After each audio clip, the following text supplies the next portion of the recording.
ನಮಸ್ಕಾರ ಸ್ನೇಹಿತರೆ, ಇದೇ ಸೋಮವಾರದಿಂದ ರಾಜ್ಯದಲ್ಲಿ ಜಾತಿ ಗಣತಿ ಶುರುವಾಗ್ತಾ ಇದೆ. ಹಾಗಿದ್ರೆ ಈ ಜಾತಿ ಗಣತಿ ಹೇಗೆ ನಡೆಯುತ್ತೆ? ನಿಮ್ಮ ಮನೆಗೆ ಜಾತಿ ಗಣತಿ ಮಾಡೋಕ್ಕೆ ಬರುವ ಟೀಚರ್ಸ್ ನಿಮ್ಮ ಹತ್ರ ಏನೆಲ್ಲ ಕೇಳ್ತಾರೆ, ಯಾವ ಮಾಹಿತಿಯನ್ನು ಕೇಳ್ತಾರೆ, ಹಾಗೆ ಯಾವ ದಾಖಲಾತಿಗಳನ್ನು ನಿಮ್ಮ ಹತ್ರ ಕೇಳ್ತಾರೆ, ನೀವು ಯಾವ ದಾಖಲಾತಿಗಳನ್ನು ಕಡ್ಡಾಯವಾಗಿ ಇಟ್ಕೊಳ್ಬೇಕು, ಇವೆಲ್ಲದರ ಬಗ್ಗೆ ಸಂಪೂರ್ಣ ಮಾಹಿತಿಯನ್ನು ನೀಡ್ತಾ ಹೋಗ್ತೀನಿ. ನಾನು ನಿಮ್ಮ ಶಿವರಾಜ್ ಬಾಣಂಕಿ. ನೀವು ಸುದ್ದಿಯಾನದ ಸಬ್ಸ್ಕ್ರೈಬರ್ ಆಗೋದನ್ನು ಮರಿಬೇಡಿ. ಹಾಗೆ ಈ ವಿಡಿಯೋವನ್ನು ಕೊನೆ ತನಕ ನೋಡಿ, ಯಾಕಂದರೆ ನಿಮಗೆ ಈ ಜಾತಿ ಗಣತಿಯ ಸಂಪೂರ್ಣ ಮಾಹಿತಿ ಈ ವಿಡಿಯೋದಲ್ಲಿ ನಾನು ತಿಳಿಸಿಕೊಡುವ ಪ್ರಯತ್ನವನ್ನು ಮಾಡ್ತೀನಿ. ಮೊದಲಿಗೆ ಅವರು ಟೀಚರ್ಸ್ ಬರ್ತಾ ನಿಮಗೆ ಒಂದು ಅಪ್ಲಿಕೇಶನನ್ನು ಅರ್ಜಿಯನ್ನು ಹಿಡ್ಕೊಂಡು ಬರ್ತಾರೆ. ಒಂದು 2 ಪೇಜಿನ ಅರ್ಜಿ, ಅಂದರೆ ನಿಮಗೆ ಅದರಲ್ಲಿ ಶಾರ್ಟ್ ಫಾರ್ಮ್ ಆಗಿ ಇರುತ್ತೆ. ನಾವು ಇಲ್ಲಿನ ತೋರಿಸುವ ಅರ್ಜಿ ಏನಂದರೆ ಸುಮಾರು ಒಂದು 40 ಪೇಜ್ ಇದೆ. ಅದನ್ನು ಶಾರ್ಟ್ ಫಾರ್ಮ್ ಆಗಿ ಅದರಲ್ಲಿ ಒಂದು 2 ಪೇಜ್ ಇಟ್ಕೊಂಡು ಟೀಚರ್ಸ್ ಬರ್ತಾರೆ. ಎಲ್ಲದೂ ಕೇಳ್ತಾರೆ. ಏನೇನು ಕೇಳ್ತಾರೆ ಅದೆಲ್ಲವನ್ನು ನಿಮಗೆ ಫಸ್ಟು ಅರ್ಜಿಯಲ್ಲಿ ಏನೇನು ಇರುತ್ತೆ ಅವನ್ನ ಹೇಳ್ತೀನಿ. ಆಮೇಲೆ ನೀವು ಯಾವ ಡಾಕ್ಯುಮೆಂಟನ್ನು ನೀವು ಕಡ್ಡಾಯವಾಗಿ ಇಟ್ಕೋಬೇಕು ಅವನು ಕೂಡ ಹೇಳ್ತಾ ಹೋಗ್ತೀನಿ. ಮೊದಲಿಗೆ ಆ ಅರ್ಜಿಲಿ ಏನಿರುತ್ತೆ ಅಂದರೆ ಫಸ್ಟಿಗೆ ಒಂದು ಜಿಲ್ಲೆಯ ಹೆಸರು ಮತ್ತು ತಾಲೂಕಿನ ಹೆಸರು ಮತ್ತು ನಿಮ್ಮ ವಾರ್ಡಿನ ಹೆಸರು ಅಥವಾ ಗ್ರಾಮದ ಹೆಸರು ಅಥವಾ ಮನೆ ಸಂಖ್ಯೆ ಇವೆಲ್ಲವೂ ಕೂಡ ಮೊದಲು ಬರ್ಕೊಂಡು ಬಿಡ್ತಾರೆ. ಆಮೇಲೆ ಕುಟುಂಬ ಮತ್ತು ಕುಟುಂಬ ಸದಸ್ಯರ ಮಾಹಿತಿಯನ್ನು ಅವರು ನಮ್ಮ ಹತ್ರ ಕೇಳಿ ತಿಳ್ಕೊಳ್ತಾರೆ. ಅದರಲ್ಲಿ ಏನಿರುತ್ತೆ ಅಂದರೆ ಕುಟುಂಬ ಮುಖ್ಯಸ್ಥರು ಅಥವಾ ಮಾಹಿತಿ ನೀಡುವ ಸದಸ್ಯರ ಸ್ಮಾರ್ಟ್ಫೋನ್ ಸಂಖ್ಯೆ, ಸ್ಮಾರ್ಟ್ಫೋನ್ ಮೊಬೈಲ್ ನಂಬರನ್ನು ಅವರು ಬರ್ಕೊಳ್ತಾರೆ. ಹಾಗೆ ಕುಟುಂಬ ಮುಖ್ಯಸ್ಥರ ತಂದೆಯ ವಿವರವನ್ನು ಬರ್ಕೊಳ್ತಾ ಹೋಗ್ತಾರೆ. ಅದರಲ್ಲಿ ಅವರ ವಿದ್ಯಾರ್ಹತೆ ಮತ್ತು ಅವರ ಹುಟ್ಟಿದ ಜಿಲ್ಲೆ, ತಾಲೂಕು ಇವನ್ನ ಬರ್ಕೊಳ್ತಾ ಹೋಗ್ತಾರೆ. ಆಮೇಲೆ ಕುಟುಂಬ ಮುಖ್ಯಸ್ಥರ ಮಾಹಿತಿ ನೀಡುವ ಈ ಮಾಹಿತಿಯ ಸದಸ್ಯರು ಅಥವಾ ಮುಖ್ಯಸ್ಥರಾಗಿರುವ ಅವರ ಮಾಹಿತಿಯನ್ನು ನೀಡುವ ಆಧಾರ್ ಸಂಖ್ಯೆಯನ್ನು ಬರ್ಕೊಳ್ತಾರೆ. ಹಾಗೆ ಅದೇ ಕುಟುಂಬ ಸದಸ್ಯರ ಅಥವಾ ಮುಖ್ಯಸ್ಥರ ಪಡಿತರ ಚೀಟಿ ಸಂಖ್ಯೆಯನ್ನು ಬರ್ಕೊಳ್ತಾರೆ. ಹಾಗೆ ಮತ್ತೆ ಎಲ್ಲ ಸದಸ್ಯರ ಆಧಾರ್ ಕಾರ್ಡ್ ಸಂಖ್ಯೆ, ಪಡಿತರ ಚೀಟಿ ಸಂಖ್ಯೆ ಇವೆಲ್ಲವನ್ನು ಕೂಡ ಅವರು ಟೀಚರ್ಸ್ ಬರ್ಕೊಳ್ತಾರೆ. ಆಮೇಲೆ ಕುಟುಂಬ ಮುಖ್ಯಸ್ಥರು ಸೇರಿದಂತೆ ಎಲ್ಲ ಸದಸ್ಯರ ಹೆಸರುಗಳನ್ನು ಬರ್ಕೊಳ್ತಾರೆ. ಆ ಮನೆಯಲ್ಲಿ ಎಷ್ಟು ಜನ ವಾಸ ಮಾಡಿರ್ತಾರೆ ಆ ಮನೆಯ ಎಲ್ಲ ಸದಸ್ಯರ ಹೆಸರು, ಕುಟುಂಬ ಮುಖ್ಯಸ್ಥರು ಸೇರಿದಂತೆ ಎಲ್ಲರ ಹೆಸರು ಬರ್ಕೊಳ್ತಾರೆ.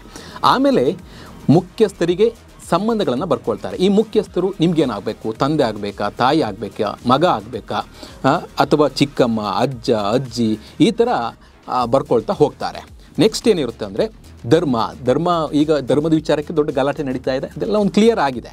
ಆ ಧರ್ಮದಲ್ಲಿ ಏನು ಹೇಳ್ತಾರೆ ಅಂದರೆ ನಿಮ್ಮ ಧರ್ಮ ಯಾವುದು ಕೇಳ್ತಾರೆ. ಹಿಂದೂ ಧರ್ಮನ, ಇಸ್ಲಾಂ ಧರ್ಮನ, ಕ್ರೈಸ್ತ ಧರ್ಮನ, ಜೈನ ಧರ್ಮನ, ಬೌದ್ಧ ಧರ್ಮನ, ಅಥವಾ ನಿಮ್ಗೆ ಯಾವ ಧರ್ಮ ಅಂತಲೇ ಗೊತ್ತಿಲ್ವಾ ಅದನ್ನು ನೀಟಾಗಿ ಬರ್ಕೊಳ್ತಾ ಹೋಗ್ತಾರೆ.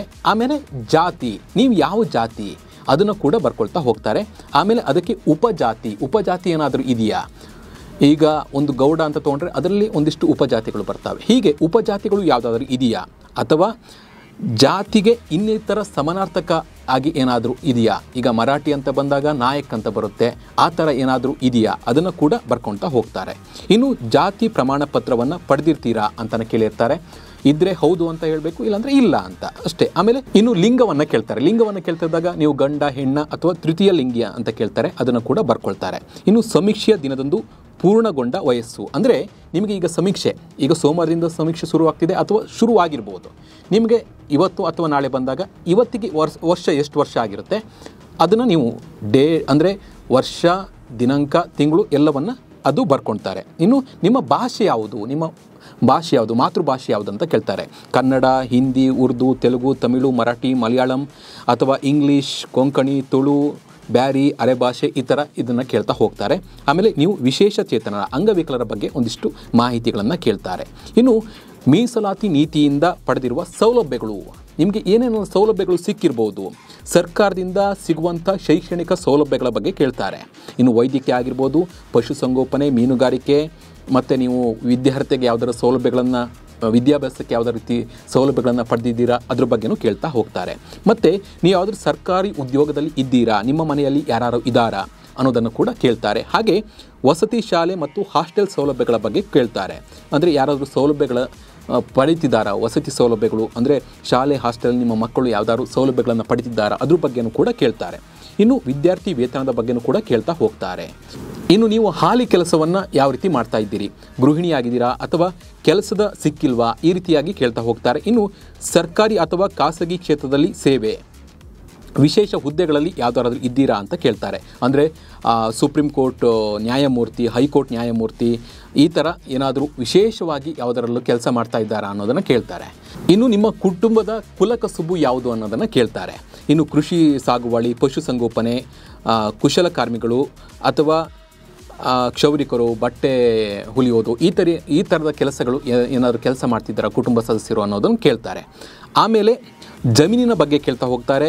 ಮತ್ತು ನಿಮಗೆ ಎಷ್ಟು ಜಮೀನಿದೆ, ಎಷ್ಟು ಗುಂಟೆ ಇದೆ, ನೀರಾವರಿ ಮೂಲಗಳು, ಅದು ಕೆರೆ ಮೂಲನ ಅಥವಾ ಬೋರ್ ತೆಗೆದಿದ್ದೀರಾ, ಈ ಥರ ಮೂಲಗಳನ್ನು ಕೇಳ್ತಾ ಹೋಗ್ತಾರೆ. ಮತ್ತು ಯಾವುದಾದ್ರು ಉದ್ದೇಶಕ್ಕೆ ಸಾಲವನ್ನು ಪಡೆದಿದ್ದೀರಾ, ಯಾವುದಕ್ಕೆ ತೆಗೆದಿದ್ದೀರಿ ಸಾಲ, ಧಾರ್ಮಿಕ ಉದ್ದೇಶಕ್ಕ ಅಥವಾ ಮದುವೆಗ ಅಥವಾ ವೈದ್ಯಕೀಯ ಚಿಕಿತ್ಸೆಗ, ಮತ್ತು ಓದೋಕ ಅಥವಾ ಕುಲಕಸುಬು ಮುಂದುವರಿಸೋಕ, ಹಾಗೆ ಈ ರೀತಿ ಸಾಲ ಅಥವಾ ಕೃಷಿಗ, ಈ ಥರ ಸಾಲ ಯಾವುದಕ್ಕಾರು ತೆಗೆದಿದ್ದೀರಾ ಅನ್ನೋದನ್ನು ಕೇಳ್ತಾರೆ.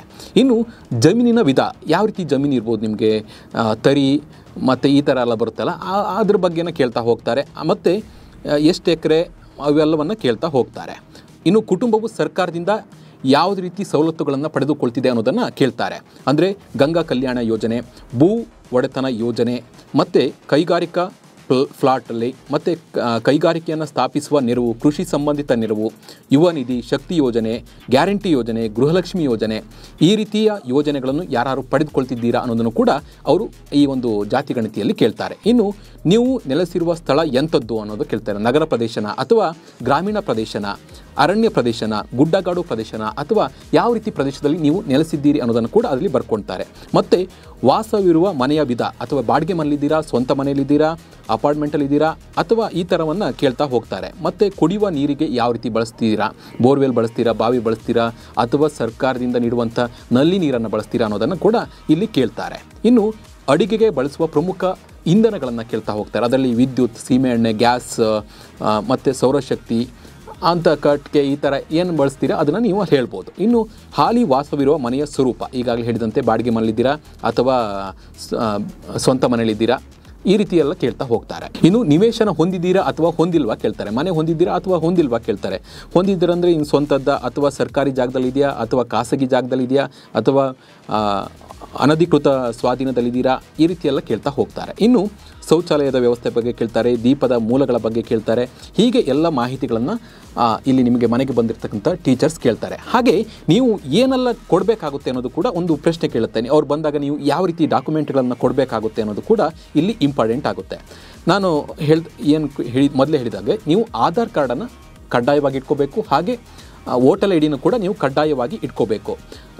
ಅದರ ಸಂಖ್ಯೆಗಳನ್ನು ಅವರಿಗೆ ಕೊಡಬೇಕಾಗುತ್ತೆ. 6 ವರ್ಷದ ಮೇಲ್ಪಟ್ಟ ಎಲ್ಲರ ಆಧಾರ್ ಕಾರ್ಡ್ ಕೂಡ ಕಡ್ಡಾಯವಾಗಿ ಅಲ್ಲಿ ನೀಡಬೇಕಾಗುತ್ತೆ. ಆಮೇಲೆ ಆಧಾರ್ ಸಂಖ್ಯೆಯನ್ನು ದೃಢೀಕರಿಸುವ, ಅಂದರೆ ನೀವು ಅದು ಮೊಬೈಲ್ಗೆ ಲಿಂಕ್ ಆಗಿರುವ OTP ಬರುತ್ತೆ, ಆ OTP ಕೂಡ, ಆ ಸಂಖ್ಯೆ ಕೂಡ ಅಲ್ಲಿ ಇರಬೇಕಾಗುತ್ತೆ. ಹೀಗೆ ಇದು ಇದ್ದರೆ ನಿಮಗೆ ತುಂಬ ಅನುಕೂಲ ಆಗುತ್ತೆ. ಮತ್ತು ಅವ್ರು ಬಂದಾಗ ಇದನ್ನು ನೀವು ಕೇಳಿದಾಗ ರೆಡಿ ಮಾಡಿಟ್ಕೊಂಡಾಗ ಟೀಚರ್ಸ್ಗೆ ಕೊಡೋಕ್ಕೆ ತುಂಬ ಅನುಕೂಲ ಆಗುತ್ತೆ. ಹೀಗೆ ನೀವು ಸಮೀಕ್ಷೆಯಲ್ಲಿ ಪ್ರತಿಯೊಂದು ವಿಚಾರಗಳನ್ನು ಅಪ್ಪಿತಪ್ಪಿ ನೀವು ಆ ಸಮೀಕ್ಷೆ ಟೈಮಲ್ಲಿ ಇಲ್ಲ ಅಂದರೆ ನೀವು ಬೇರೆ ಈ ಒಂದು ನಂಬರನ್ನು ಕೊಟ್ಟಿದ್ದ ಆ ನಂಬರ್ಗೆ ಕರೆ ಮಾಡಿ ನೀವು ಮಾಹಿತಿಗಳನ್ನು ನೀಡ್ಬೋದು. ಇದು ಈ ಒಂದು ಸರ್ಕಾರ ನಡೆಸ್ತಿರುವ ಜಾತಿ ಸಮೀಕ್ಷೆಯ ಸಂಪೂರ್ಣ ವಿವರ ಆಗಿದೆ. ಈ ಬಗ್ಗೆ ನಿಮ್ಮ ಅನಿಸಿಕೆ ಮತ್ತು ಅಭಿಪ್ರಾಯವನ್ನು ನಮಗೆ ಕಮೆಂಟ್ ಮೂಲಕ ತಿಳಿಸಿ. ನಮಸ್ಕಾರ.